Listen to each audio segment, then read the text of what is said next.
Okay, well, welcome to another of our Black History Conversations. We've got a very special guest with us today, Vivian Crawford, the Executive Director of the Institute of Jamaica. And we're starting in our session later than normal, so that it's a slightly more reasonable time for people who are joining us from Jamaica. Anywhere else in the Caribbean or North or South America. So hopefully that'll be a useful thing. So welcome to you all. I'm just going to go into the acknowledgement to the traditional owners on the land on which I'm currently living. I'm currently living in Australia. So it's the Wurundjeri of the Kulin Nation, their elders past, present and future. This land belongs to the sovereign people of the First Nations. It was never ceded and it always will be Aboriginal land. Okay, so on to the next slide. Sadly, after all these weeks, we're still remembering that we're standing with the people of Ukraine. And we just hope that in the weeks to come that we'll see a resolution to the terrible situation there. But today we're going to focus on the tangible and intangible heritage of Jamaica, about which there is so much to tell. In fact, there's so much to tell that Vivian Crawford, the Executive Director of the Institute of Jamaica, was invited by the Grace Kennedy Foundation to present their annual lecture in 2021. So this lecture is available to see the whole lecture, but what we thought today, after we've spoken with Vivian Crawford to get the introductions done, will be to show a part of that presentation, because it's such an interesting introduction to Jamaica. So I also discovered that there's an ebook of your lecture, Vivian, which is a fabulous resource.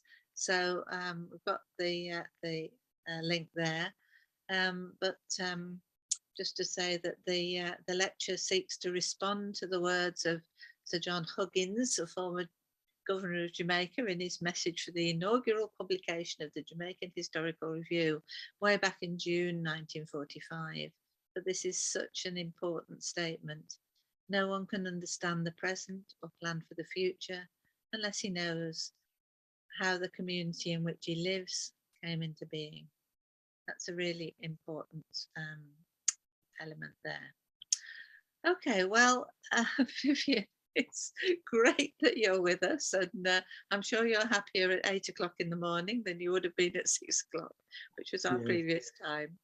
So tell us how things are going in Jamaica at the moment. Do a bit of an introduction and then I'll get the film bit set up, okay?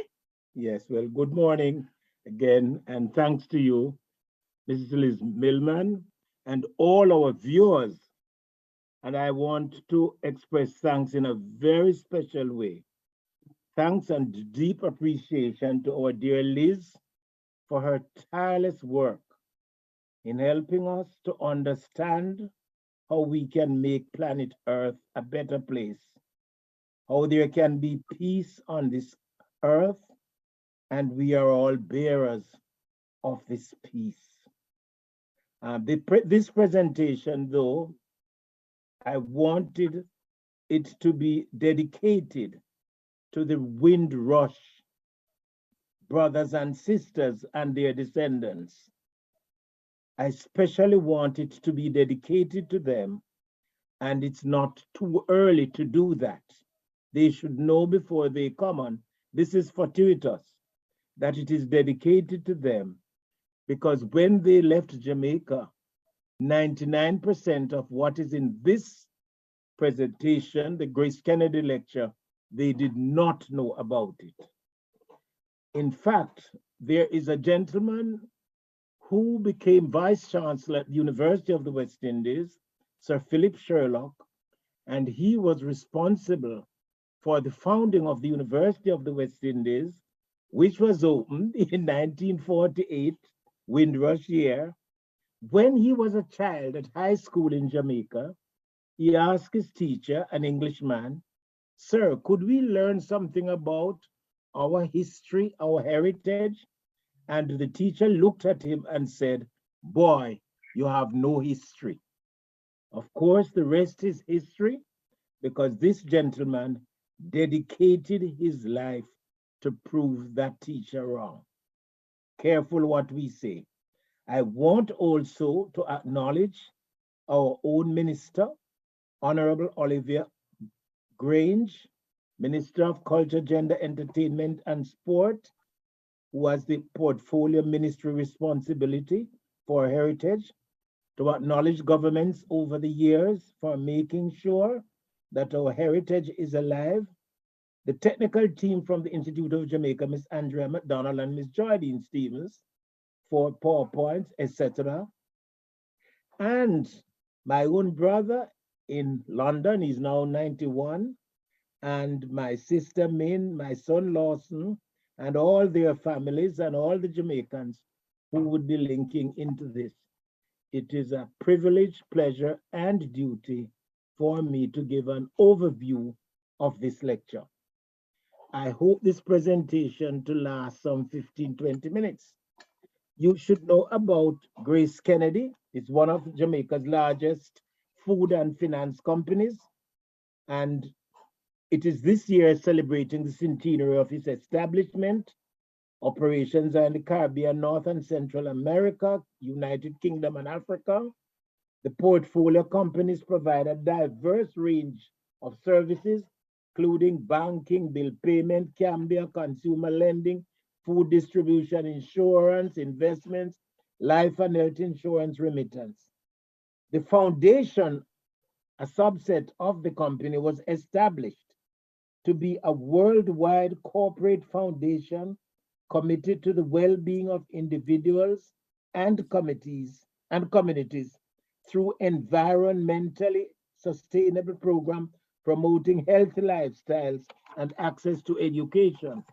The foundation lecture commenced in 1989 and has invited persons of distinctions, they say, to lecture on a subject of political, economic, or social concern to Jamaica and the Caribbean. The first lecture was by G. Arthur Brown, the first Jamaican to head the Central Bank. His topic was patterns of development and attendant choices and consequences for Jamaica and the Caribbean. The 2020 lecture was by Mrs. Margaret Jones Williams, Deputy Resident of United Nations Development Program in Suriname. The topic was "The Decade of Action Begins, the Sustainable Development Goals, Leaving No One Behind." It is my privilege and pleasure to have presented the Grace Kennedy 2021 lecture on the topic Intangible Heritage of Jamaica, Tangible and Intangible Heritage of Jamaica, So Much to Tell. The lecture is on YouTube and as a brata. Now, brata is a Jamaican word meaning extra. When you go to the market and you buy something, you buy some fruits, you buy some vegetables, you always ask, where is the brata? So they will take up some and give to you. So brata in Jamaica means extra, something extra. So next time when you go to the market or to the shop, or you see a friend and you're offered something, ask them, where is the brata? B-R-A-W-T-A. That's in the Jamaican language. I know that most of you didn't have a chance to view the YouTube, but I can assure you, you can read it, you can look at it rather, without looking at it under the bed. It is safe. I should acknowledge the support of governments of Jamaica over the years, and I mentioned some of them already. Now, into the lecture, just the overview. Three minutes gone. The first recorded European tourist to Jamaica was Christopher Columbus in 1494, May 1494. And when he saw Jamaica, this is what he wrote: "The fairest island that eyes have beheld, Mountains and the land seem to touch the sky, all free of valleys and fields and plains. End quote. Now, from that, the tangible heritage has propelled the intangible heritage of Jamaica. Spanish settlers arrived, and the indigenous Taino people perished due to forced labor and diseases brought by the Spaniards. Sugarcane production was introduced by Columbus on his second voyage. That came from Santo Domingo, which was first, sugar was first identified in New Guinea. That's what the record states. And in New Guinea, it was for eating, and granular form extracted in India. Granular form extracted in India. Time does not allow me to say, but you should look. Sugar is mentioned in the Bible, those who read Bibles, 3 times. So you can check for that. The British arrived in 1655. We got independence in 1962. Our tangible heritage includes the Blue and John Crow Mountains, and that is inscribed in UNESCO's listing of World Heritage Sites in 2015. It is composed of rocks dating 150 million years, and it is described as, quote, part of the 78 most irreplaceable protected areas for the world's amphibians, birds, and mammal species, and includes endangered species of flora and fauna. There are in Jamaica 1,357 species of flowering plants, 254 of which are endemic to Jamaica. And in terms of flora, I'm partial because where I work, we have a flower. It's a bell-shaped flower in full bloom. I noticed yesterday as a greeting for this presentation. It's called Portlandia. You should Google it, Portlandia.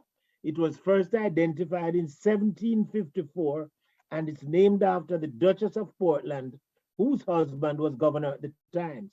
In terms of fauna, I should identify the giant swallowtail butterfly, which is the largest in the Western Hemisphere. The Blue Mountains provide shelter for the Maroons. I am descendant of Maroons. Maroons were enslaved. On their arrival from Africa, they ran away and formed into groups. The British was forced to sign a treaty with them, and the Blue Mountains provided their shelter.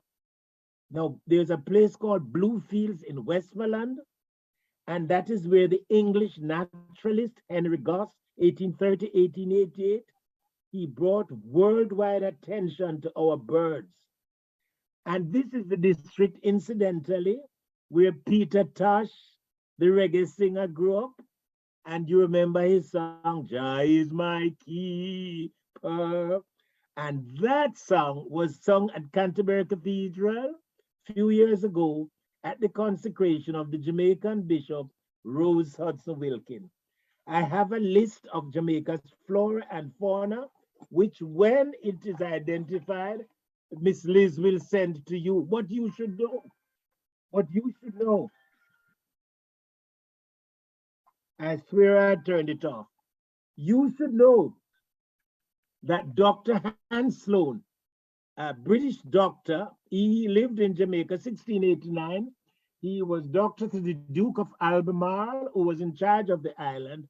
And while he was in Jamaica, a place called Spanish Town, he scoured the hills, and there is a large collection of flora and fauna that from Jamaica. And guess what? They were used for the founding of the British Museum. I should inform you that in the British Museum are 2 artifacts from our indigenous people, the Tainos. The gods they worship, they carve it out, birds and animals. Now, those 2 artifacts were found in Jamaica at a place called Southern Manchester in 1792, and they were taken to the British Museum in 1799. There is a move afoot by our Honorable Minister for repatriation of them. But more about our tangible and intangible heritage. Port Royal, you'd have heard about Port Royal, once called the wickedest place on earth because of what took place there. But that is the space where Admiral Horatio Nelson, when next you go to Trafalgar Square in London, do remember Admiral Lord Nelson stayed in Jamaica for about a year and a half in 1758, 1805, birth, death. And in fact, when Lord Nelson went to Nicaragua, on his way back, he couldn't make the trip to England. He was so sick. And the Jamaican woman, Cuba Cornwallis, nursed him, fed him back to perfect life. And Lord Nelson was so impressed that when he returned to England, he was telling Prince William, the sailor Prince William, about his activities in Jamaica. And the sailor Prince William wanted to come. So he arrived in Jamaica. And he met Cuba Cornwallis, and Cuba gave him what Jamaicans would call a rub up, R-U-B, U up. That means he gets some bush bath and he would eat the correct food. And Prince William was so impressed that when he got married to Queen Adelaide, after whom a street in Spanish Town is named, Queen Adelaide sent for Cuba a lovely dress. Cuba said the dress was too beautiful to be worn. They should bury her in it. That's a part of our intangible. And you should know, talking about Jamaica's healing activities and the potential, that we produced Mary Seacool. And Liz knows she was born next door to where the Institute of Jamaica is. And there's a statue of her mounted in 2019 at St. Thomas Hospital. Slavery was abolished in 1838, and 311,000 persons were thrown off the land without any compensation. Their slave masters received 20 million pounds as compensation. The churches, led by the Baptists, they established free villages where lands were bought and paid for over a period.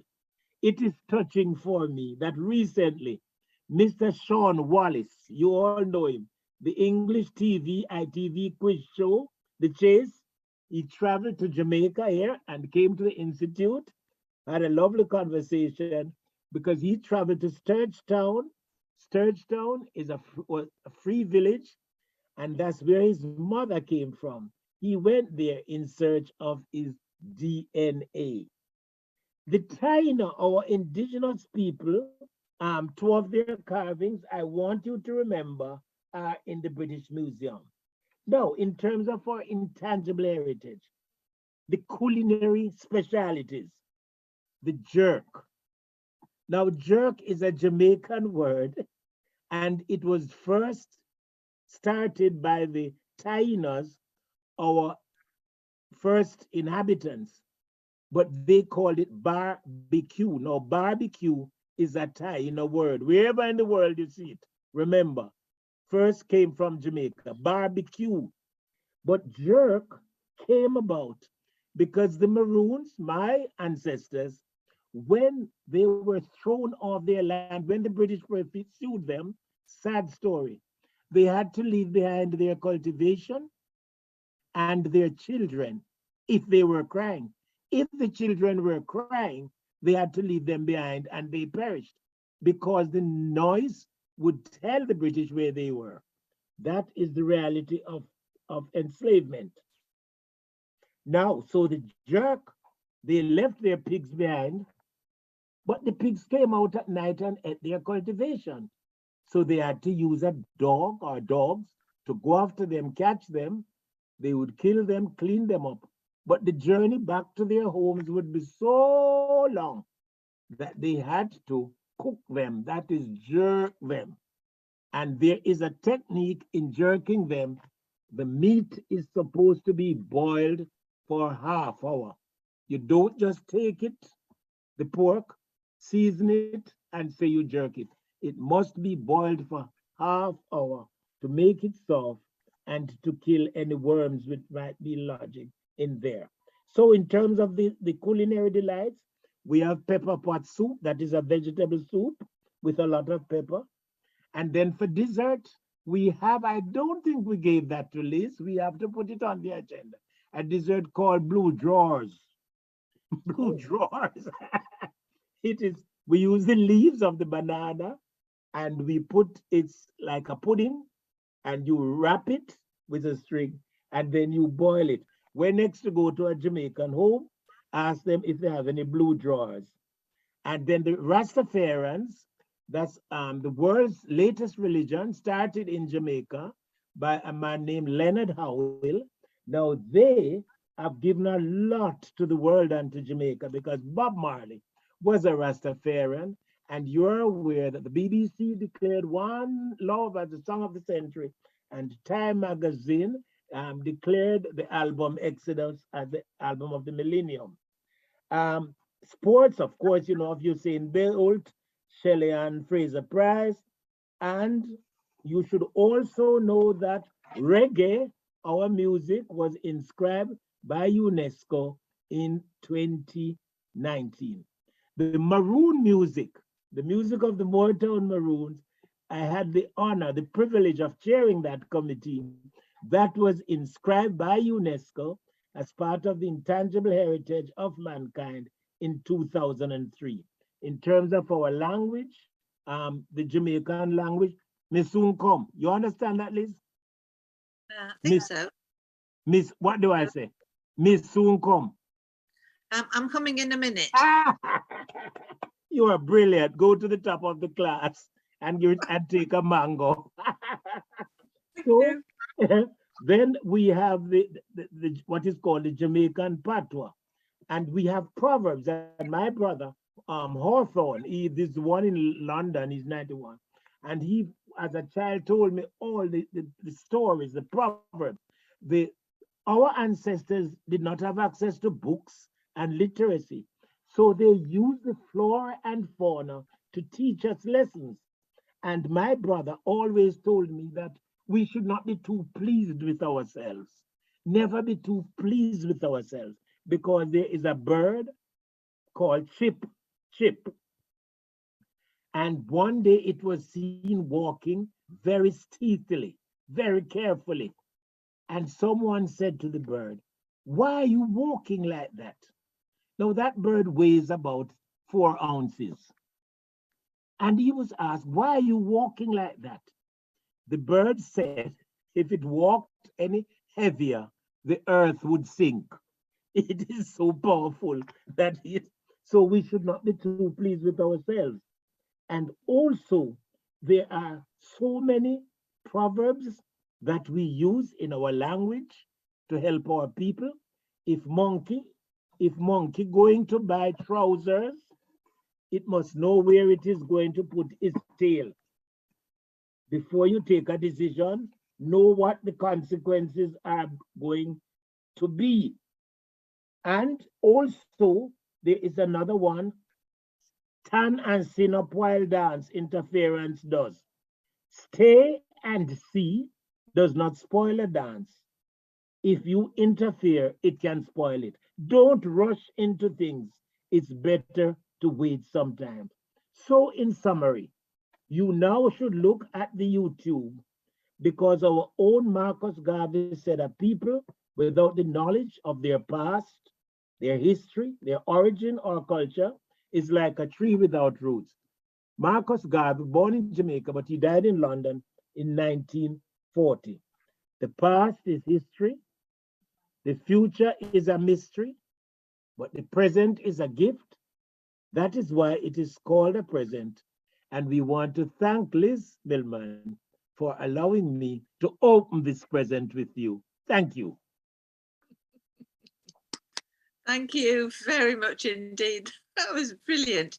Now, I'm hoping we maybe have some questions afterwards, but Janita says, "Vivian, thank you, love the present." That's gorgeous. Thank you.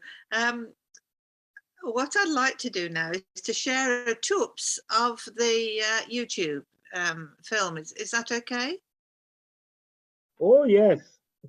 Right, so let's give this a whirl and see if it works out. Okay, off we go. And heritage are sometimes confused and even used interchangeably.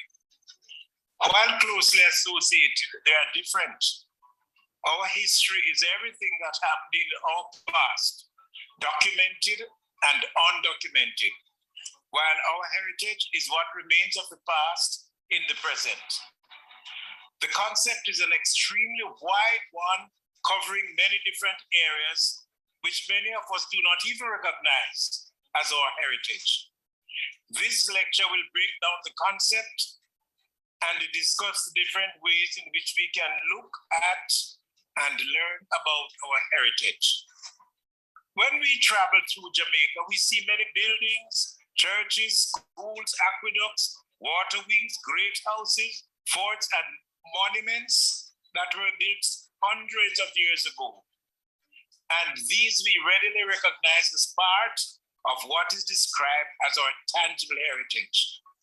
There are also similar items which also fit into this category, such as works of art, artifacts, paintings, sculpture, coins, and manuscripts. Some of us may even have some of these items which might have been privately owned. The Institute of Jamaica has benefited significantly from donations of such items. There are also archaeological sites, cities, villages, shipwrecks, underwater ruins, which are examples of tangible heritage. And Seville in St. Anne, Port Royal, Spanish Town, Falmouth, and downtown Kingston immediately come to mind as prime examples. The other aspect of our heritage, which is less recognized and often taken for granted, is our intangible heritage, which refers to the traditions and living expressions that are transmitted from one generation to the next by way of tradition or oral history. Our music, which is celebrated across the globe, is one important example of this. And we have a host of other examples, such as the use of our herbs, our language, our dance, our stories, including our many proverbs, and of course, our cuisine. The most well-known examples of the latter are our jerk and ackee and saltfish. And for this presentation, I should include blue clothes. There is also the natural heritage of a country, physical and geological formations, forests, islands, lakes, caves, and mountains, our world-famous Blue Mountains and Dunge River Falls, biological formations which include habitats of endangered species and animal species, the swallowtail butterfly and the yellow snake, coral reefs, tropical forests, and wetlands. The artifacts, traditions, and practices highlighted in this lecture represent a small part of the tangible and intangible heritage of Jamaica and are drawn from all periods of known occupation of the island, beginning with the Taino people.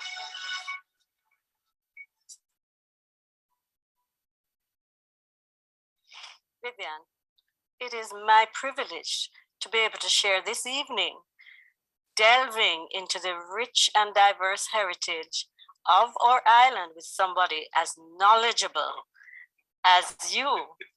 You are very, very kind. Next year will be the centenary of the establishment of Grace Kennedy. And it's hard to believe a business company doing so much for the heritage of our country. Just some 3 weeks ago, I heard the chairman of Grace Kennedy, Professor the Honorable Gordon Shirley, speaking about the development plans, what is going on at Port Royal. And he said something very significant, that we have to tell our story and not allow other persons to tell our story for us. And it echoes what Marcus Garvey said, a people without the knowledge of their history, their origin, their culture, is like a tree without roots. So heartiest congrats to Grace. But Vivian, what is also interesting about Grace is that their original headquarters, 64 Harbor Street, has been preserved and is very much a part of their whole establishment on Harbor Street in downtown Kingston. Well, across from Harbor Street, the corner of Hanover and Harbor Street, in 1799, a very significant situation happened because there was a courthouse there. I see. And Britain and France were at war. And a British captain saw a ship and they interrogated the person on the ship. He said he was American and was carrying American goods. And he was at the courthouse, yes. And just as he was going to be set free, the captain of a British ship came in and said, no, man is not American. He's a French man because he threw something overboard. Shark swallowed it. They caught the shark, opened it, and saw the papers. They were French papers. Believe it or not, just around the corner at the National Library where you worked, 1799, those papers preserved. I have seen them. Oh, I remember them very well. Right. And I have also seen the shark jaws. The jaws at the Natural History Museum, preserved, which goes to show, echoing what the chairman of Grace Kennedy said, and Marcus Garvey, the preservation of our heritage. And the National Museum is also a part of the Institute of Jamaica, of which you are executive director, right? Well, you're very generous, yes.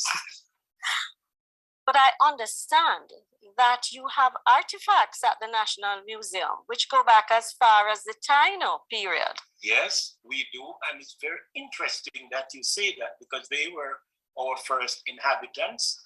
And the signal, this Grace Kennedy presentation, is pointing to our country, is seeing the commonly unseen. We are walking, we are retreading into steps that our ancestors had walked before and we don't realize. White Marl, people realize at the Tainos, it was once a Taino settlement. And at the National Museum of Jamaica, I'm so glad you mentioned it. There are two carvings, huge carvings. One called Boynar, huge 35 inches high, the bringer of rain, and the Birdman. The Tainos carved that. And they were found at Carpenter's Mountain, now part of Manchester, then part of there, by British people who were checking out the area. And this was 1792. And they took them to the British Museum. They are now in the British Museum. So what do we have here? What we have here is a replica, because when we requested it from the British Museum, they sent to us replicas. Instead of keeping the replicas and sending the original to us, they sent the replicas. And the Honorable Minister, Olivia Grange, she has started the process for repatriation of those objects because they are a part of our heritage. And I hasten to say, as a follow-up to that, Sir Philip Sherlock, that outstanding Jamaican, first Jamaicans to be Vice Chancellor at the University of the West Indies and second West Indian, he said when he was a child at high school, he asked his teacher, sir, he's a British teacher, wouldn't we learn some more about our Jamaican heritage and our West Indian heritage? The headmaster looked at him and said, boy, you have no history. And he, of course, changed that because he was one of the first people to write. We are meeting here this afternoon. Exactly. At this lovely space, Alhambra Inn, with all this memorabilia. And I have a feeling that the persons who own here are related to Sir Philip. I also have that feeling. But tell us some more. I know that there are many other interesting artifacts and objects in not just the National Museum, but also the National Library of Jamaica that represent. Oh, the National Library. Well, that space, or when I step from the Institute and going along Harbour Street, there's a feeling, here am I walking in the footsteps of Mary Seacole, born 1805. She helped in the Crimean War, and she is the first Black woman for whom a statue was unveiled at St. Thomas Hospital in London in 2016, commemorating her contribution to world health. So remember that lady born right there at East Street. And she did a great deal for healthcare in Jamaica as well. Yes, the cholera of 1850. Cholera, and of course, yellow fever as well. Yellow fever, she did quite a lot for that. God bless her. 2 major pandemics, and now we are having yet another in terms of the COVID. We are having the COVID. And the message that is telling us that we will survive. Don't worry about a thing, for everything is going to be all right. That song is a part of our intangible heritage. Oh yes, very much so. But Mary Seacole wasn't the only wonderful, well-known nurse that we learned about in history, is she? No, we learned about Dr. Cicely Williams. But even before we get to Dr. Cicely Williams, and I'm so glad you said we learned about in history.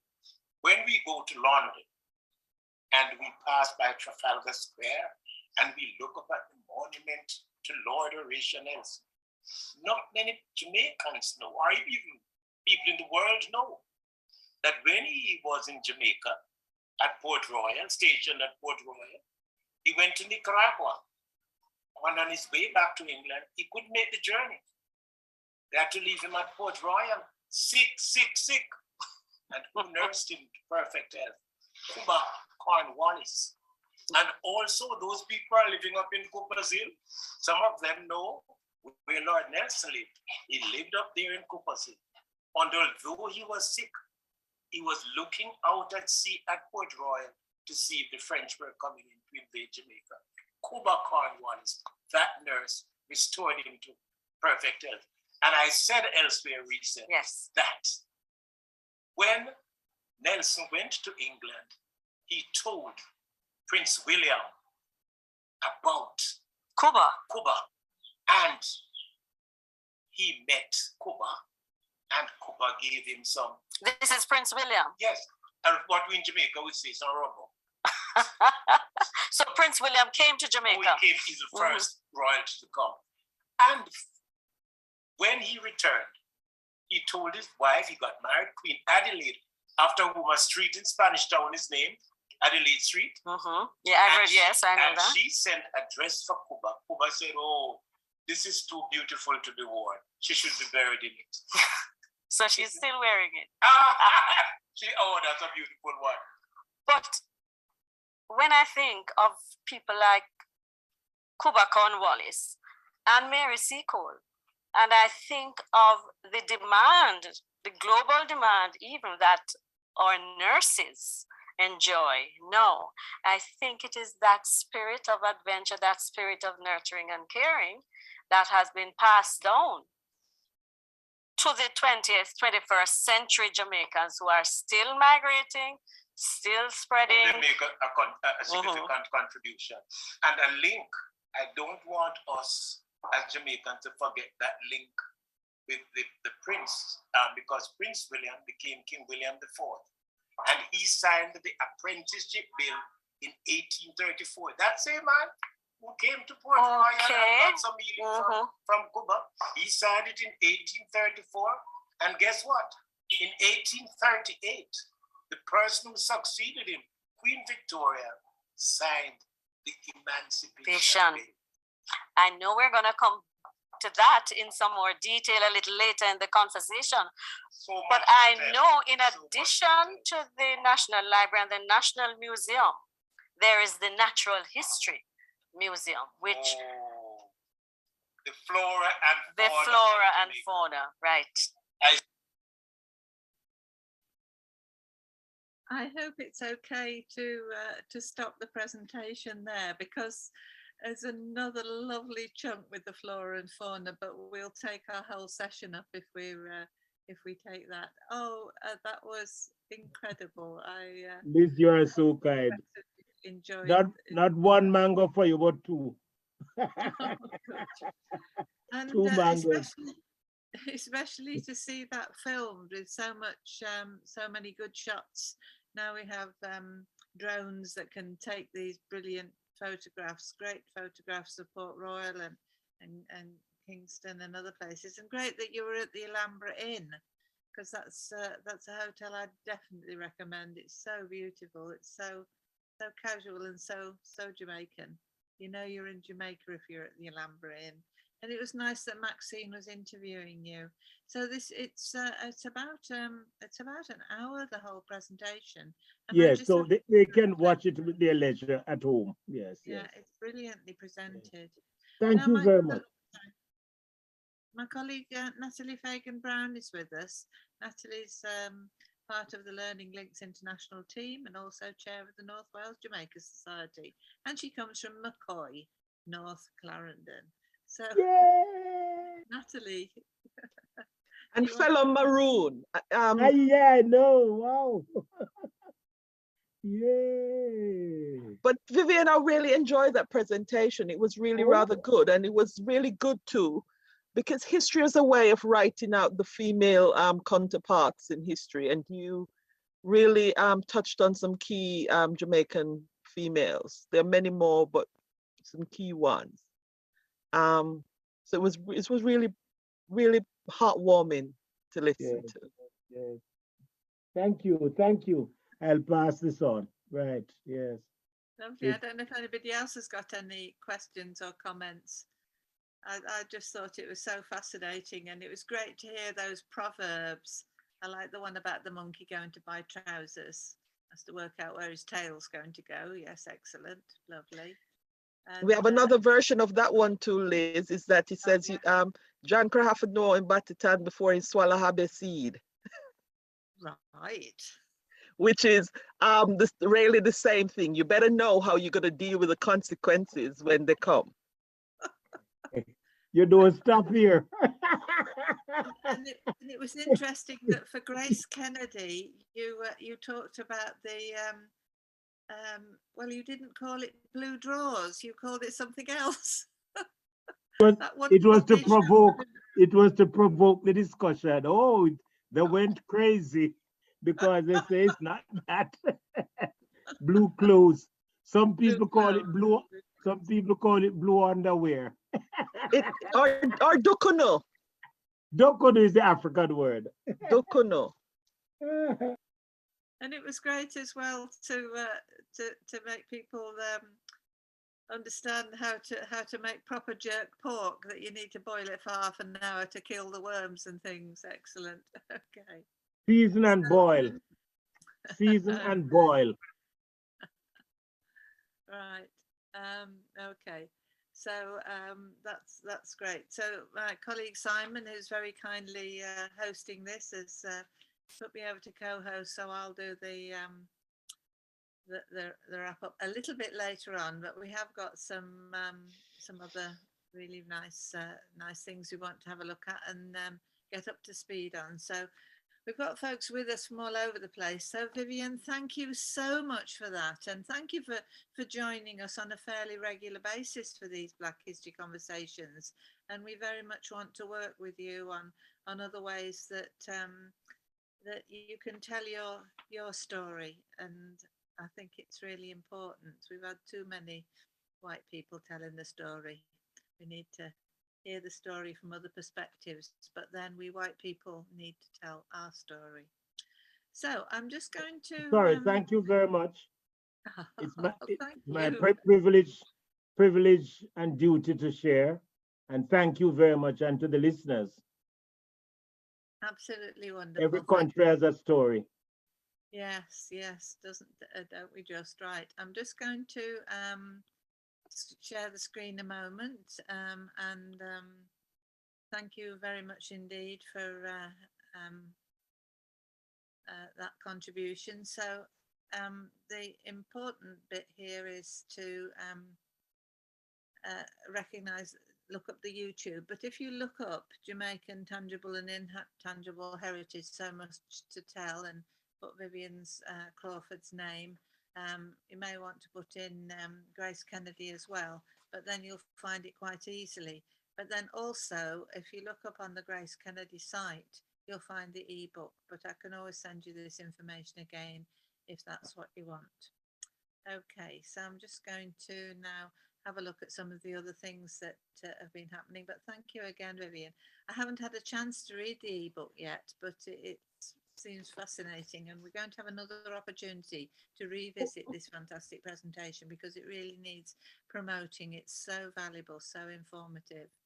Now, our quote of the week this week came from Bill Hearn, and it's appropriate because it says what you have said in other words, Vivian. Unless you sing your own song, the hymn sheet will be buried away and your history will disappear, no matter how noble it is. Now that's a quote from Anthony Souza, a prisoner along with Nelson Mandela on Robben Island. So what Bill added, and we're asking people to put forward quotes of the week. So I think there are a few from your talk that we could use next week. He says, I believe Anthony Souza is still alive, and but it sums up his Bill's philosophy relating to history. If you don't dig it out and write it down, it'll be lost forever. And Bill is busily working on the stories of the passengers on Empire Windrush. So when we come in a few weeks' time to look at the Windrush story, Bill's going to tell us about some of the interesting stories he's found. And Simon also was telling me that he found that there were Polish people on the ship as well. So you never know. Now, next week, we're going to have the opportunity to meet Velma McClymont. I don't know if you know Velma. Oh, yes. Vivian, I would imagine you do. And Now, she's been writing for a good long time historical fiction, Little River, but it's based on research of the real time. So tomorrow at 6:30 p.m. in the UK, she's launching her book. Okay, so Professor Sir Jeff Palmer is going to be there. Ambassador Aluna Samba is going to join in, along with Reverend Delroy Sittall. And I'm just going on to the next slide. I couldn't get it all on one. Professor Tony Lieber, Professor Lynn Washington, Arthur Torrington, CBE, and George Ruddock from the Gleaner Voice. So that's 2 p.m. in the UK. I think that's the same as it said on the other page. No, that's interesting. I do apologise. You've got two times there. 6:30 p.m. in the UK would be 12 midday in Jamaica. That sounds as if it's making sense. Anyway, I do apologise. I need to check that out. You know me in times, not always so good. And we've got the ID here for that. So if you want to know more about that, let us know. But the good news is that Velma is going to join us next week. And so she'll be telling us more about this fantastic work, which is so enormous that she's actually having to publish it in 3 separate parts. So that'll be fascinating. Right. Also today's a very busy day. At 7 o'clock this evening, we've got a Zoom ID here, and the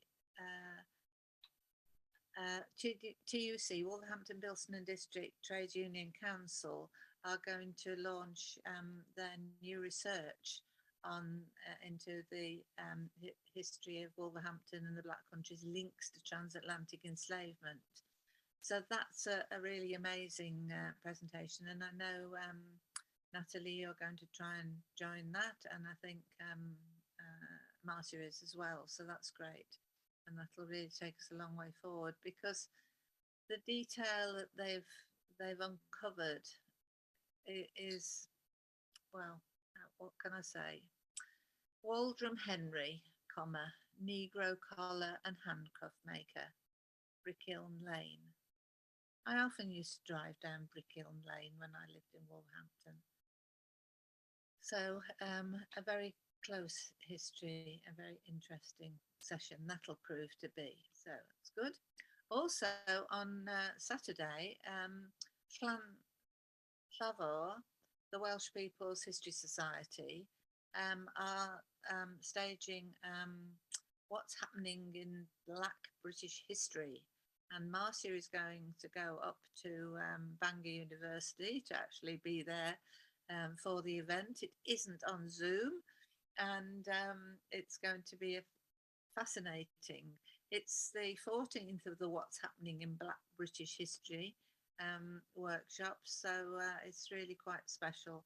And Professor Charlotte Williams, who's spoken to us on Black History Conversation, she's going to be a keynote speaker, and there's going to be a lot of other interesting things. I will miss out on the drinks reception with music. I'm very disappointed by this. Now, just to remind you that if you've got a Black History bite, 5 minutes of something or other, just let me know, and you can share your project or a book you've read or anything else that's relevant. Upcoming events, book launches, TV programs, stuff you found on YouTube or Netflix or wherever. And quote of the week, this was for last week, was from Bunmi's grandson, who said, "Black history is world history." He's a budding world history professor, I'm sure. So this is my Black History 5 minutes here in Victoria in Australia. There is a community engagement activity going on as part of the Uruk Justice Commission. So this is how it's advertised, because this is a truth-telling opportunity. So it's the Elders Nother Muyup, or submission, is now open. So this is literally happening now. And if elders need help to submit your Nother Muyup, then the Uruk's community engagement team can help complete the form. They can also help take photos, videos, orders, audio recordings. So it's really interesting. This is the first truth-telling initiative here in Australia. So it's here in Victoria, near to me. So just a bit of an explanation around this then. This is the Burrawong word for truth that has been adopted by Uruk as the term for the submission based on advice, both from the Victorian Aboriginal Corporation for Languages and also the Wurundjeri Woi-wurruk Culture Heritage Aboriginal Corporation and Victoria's Aboriginal Corporation for Languages Advisory Group. The start of this negotiation was extremely fraught because there aren't clearly defined boundaries as to where country starts and country finishes in different places, and that's very much the case around Victoria. So this is an opportunity for elders to share their truth about the impacts of colonisation on the first peoples in Victoria. So this is the opportunity with Uruk, and it'll demonstrate the resilience of the traditional owners, including the survival of cultures, knowledge, histories and traditions. So submissions will be protected through the unique Indigenous data sovereignty protocols. There's been an enormous amount of work done on this, which protect the First Peoples data ownership and ensure participants can decide how their information will be accessed and used. It's really an amazing initiative. Here are some of the people who are participating in the Justice Commission, and this is Australia's first and at the moment only truth and justice process. So it's been going on for a few weeks now, and it is a step towards achieving truth and justice in Victoria. And there's a website which is really, really interesting. The Uruk, 2 O's, Uruk, 2 O's, 2 R's, 2 O's again, justicecommission.org.au. So it's fascinating what's going on. So just to say, that was my 5-minute Black History Bite. Okay, so if you want to do 5 minutes on anything, just let me know.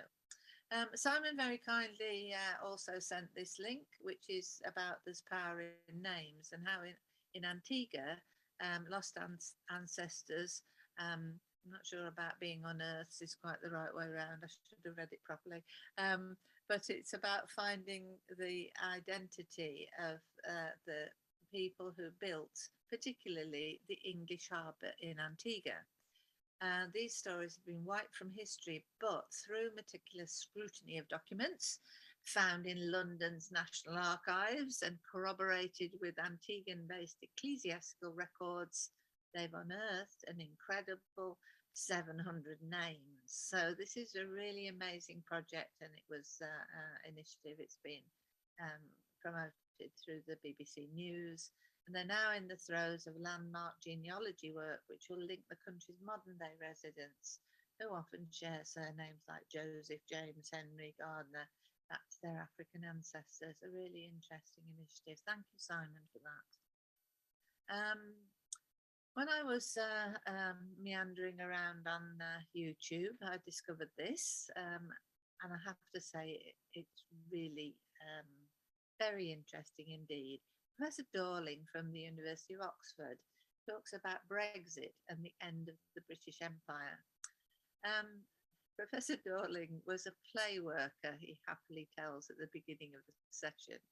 And I have to say it's one of the most entertaining, informative presentations. Well, almost the best, not quite as good as Vivian Crawford's today, but it's a pretty impressive and interesting thing to watch that. So that's a good one to look. And here we have one of his illustrations of the British carving up the world. Just me. And then also one of our colleagues, April Louise Pennant, is promoting the Mead Conference, Migration, Race, Ethnicity and Diversity in Post-Brexit Pandemic Britain. Okay, so this is going to be held in Cardiff, so this will be quite an interesting thing, but we've got plenty of time to find out about that. It's not until July. Okay, so David Alston sent this contribution to say that he thinks this is one of the best books published in the last year or so about empire and slavery.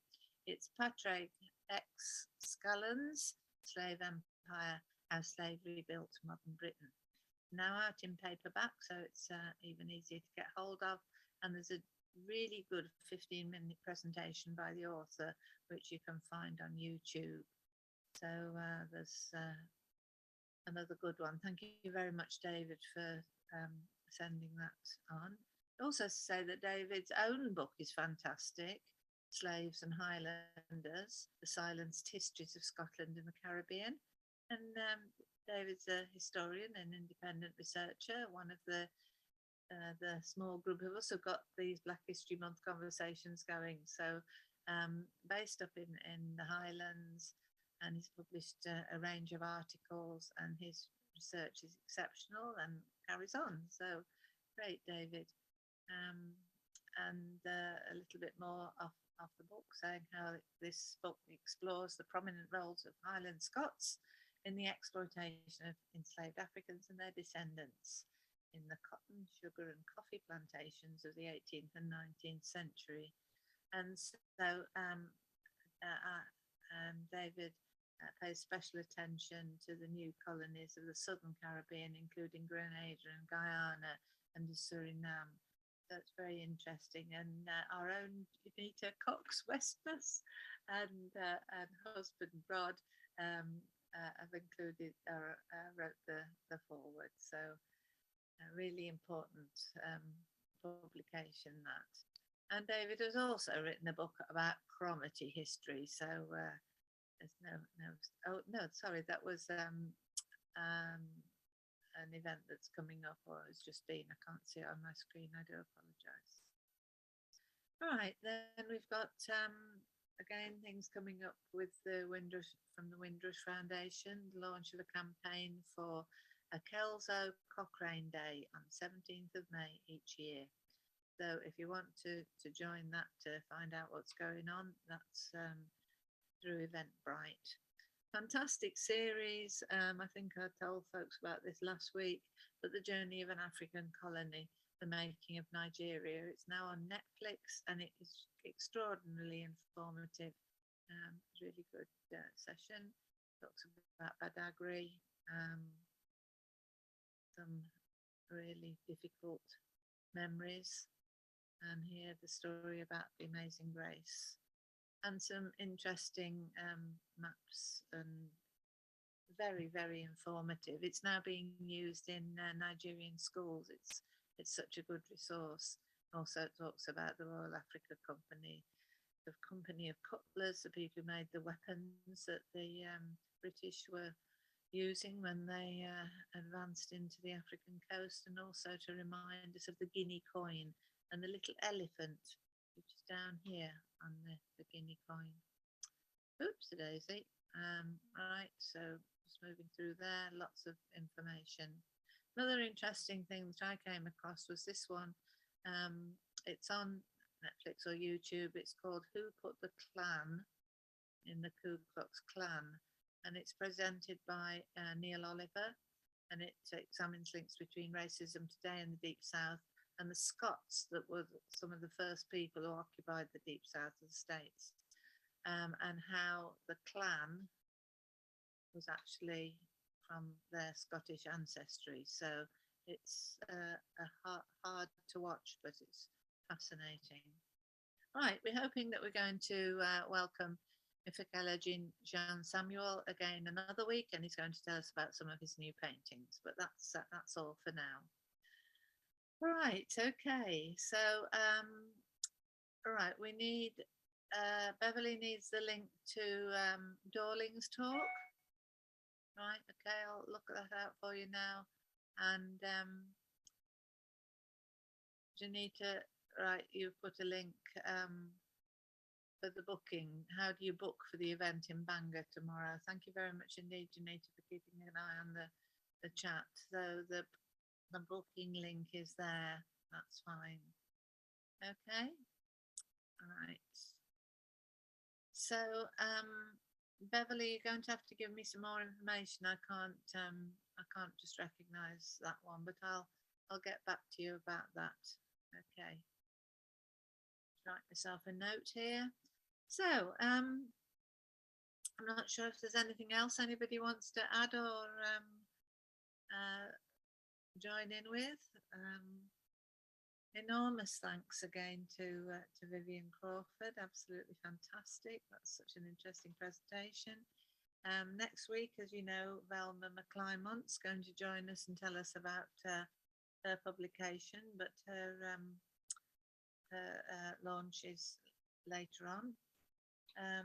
And there's lots of other things to do this week, so I think we probably have a busy few days. So unless there's anything else anyone wants to add, I just thank you again, Vivian. And it's great to see you there. And I'm sure you'll have a lovely, warm, sunny day. Thank you very much indeed. Okay. Beverly's just telling us that there's a lovely book by Benjamin Zephaniah on Windrush, and also on Mona Baptiste. So yes, that's lovely. I appreciate all these additional pieces of information. Thank you very much indeed. Okay, well, I'm going to wrap the recording up now, if I can work out how to do that. Simon's left me in charge, and just wondering how I do that. Right, that's interesting. Anyway, thanks very much indeed, everybody. And I'll see you all again next week or in a little while. Good to see you, Angela. Good to see you, Catherine, and Marcia, Natalie, Beverly, Janita, Simon, and Vivian. Thank you so much. Thank you. That's brilliant.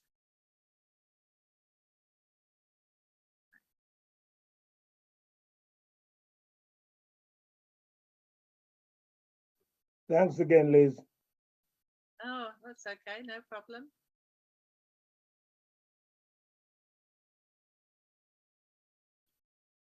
I think I'll just have to turn the whole thing off, and then Simon can work out what to do. Okay, thanks very much then, everyone. Thank you. Bye.